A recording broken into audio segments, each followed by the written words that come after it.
Selamat siang semua, perkenalkan nama saya Reza NPM 2110028, mahasiswi dari Universitas HKBP Nomensen Medan, Fakultas Keguruan dan Ilmu Pendidikan, Prodi Bahasa dan Sastra Indonesia. Baik, di video kali ini saya akan menjelaskan tentang sistem pendidikan nasional. Pengertian pendidikan nasional. Menurut Sunaria, pendidikan nasional adalah pendidikan yang berdiri di atas landasan dan dijiwai oleh falsafah hidup suatu bangsa dan bertujuan mengabdi kepada kepentingan dan cita-cita nasional bangsa tersebut. Sementara itu, Departemen Pendidikan dan Kebudayaan merumuskan bahwa pendidikan nasional adalah suatu usaha yang membimbing para warga Indonesia menjadi Pancasila berdasarkan akan ketuhanan, berkesadaran masyarakat, dan mampu membudayakan alam sekitar. Dalam Undang-Undang RI Nomor 2 Tahun 1989 tentang Sistem Pendidikan Nasional, pada bab 1 pasal 2 berbunyi, pendidikan nasional adalah pendidikan yang berasal dari kebudayaan bangsa Indonesia dan berdasarkan Pancasila dan Undang-Undang 1945. Dasar ini dapat dilihat dari pembukaan Undang-Undang 1945 alinea keempat, batang tubuh Undang-Undang 1945 bab 8 pasal 31 tentang sistem pendidikan nasional, bahwa pendidikan adalah usaha sadar dan terencana untuk mewujudkan suasana belajar dan proses pembelajaran agar peserta didik secara mengembangkan potensi dirinya untuk kekuatan spiritual, pengendalian diri, kecerdasan akhlak mulia, serta keterampilan yang diperlukan dirinya, masyarakat, bangsa, dan negara. Pendidikan nasional adalah pendidikan yang berdasarkan Pancasila dan Undang-Undang Negara Republik Indonesia tahun 1945 yang didasarkan pada nilai-nilai agama, budaya nasional Indonesia dan tanggap terhadap perubahan zaman. Sistem pendidikan nasional adalah keseluruhan komponen pendidikan yang saling terkait secara terpadu untuk mencapai landasan pendidikan nasional.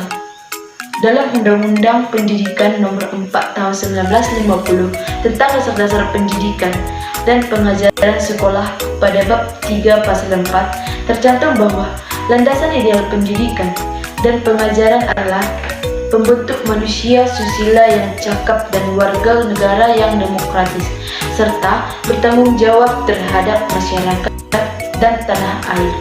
Unsur-unsur pokok pendidikan Pancasila terdiri dari pendidikan moral Pancasila berdasarkan pedoman penghayatan dan pengamalan Pancasila, pendidikan agama, pendidikan wakta dan kepribadian, pendidikan bahasa, pendidikan jasmani, pendidikan seni, pendidikan ilmu pengetahuan, pendidikan keterampilan, pendidikan kewarganegaraan, dan pendidikan kesadaran bersejarah.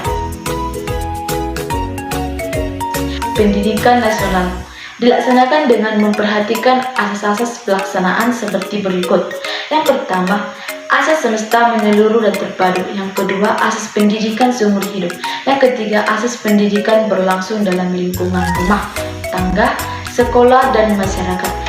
Yang keempat, asas tanggung jawab bersama antara keluarga, masyarakat, dan pemerintah.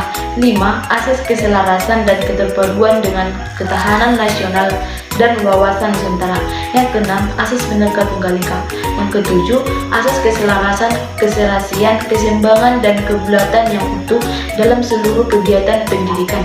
Yang kedelapan, asas manfaat, adil dan merata yang memandang manusia Indonesia seutuhnya tanpa diskriminasi antara rakyat kota, desa, daerah-daerah, suku-suku bangsa, jenis kelamin, agama, dan lain-lain. Yang kesembilan, asas Ingarso Suntulodo, Imarso, dan Tutwuri Handayani. Yang ke-10 seperti mobilitas, efisiensi, dan efektivitas yang memungkinkan kesempatan yang meluas-luasnya bagi Indonesia untuk memperoleh pendidikan. Tujuan dan fungsi pendidikan nasional. Yang pertama, tujuan pendidikan nasional adalah untuk mengembangkan kemampuan dan membentuk watak serta peradaban bangsa yang bermartabat dalam rangka mencerdaskan kehidupan bangsa agar berkembang potensi peserta didik agar menjadi manusia yang beriman dan bertakwa, berakhlak mulia, berilmu, kreatif, mandiri, dan menjadi warga negara demokratis serta tanggung jawab. Fungsi pendidikan nasional sebagai berikut. Sebuah alat membangun pribadi, pengembangan warga negara, pengembangan kebudayaan, dan pengembangan bangsa Indonesia. Menurut Undang-Undang RI Nomor 2 Tahun 1980 Bab 2 Pasal 3, pendidikan nasional berfungsi untuk mengembangkan kemampuan serta meningkatkan mutu kehidupan dan martabat bangsa Indonesia dalam rangka upaya mewujudkan tujuan nasional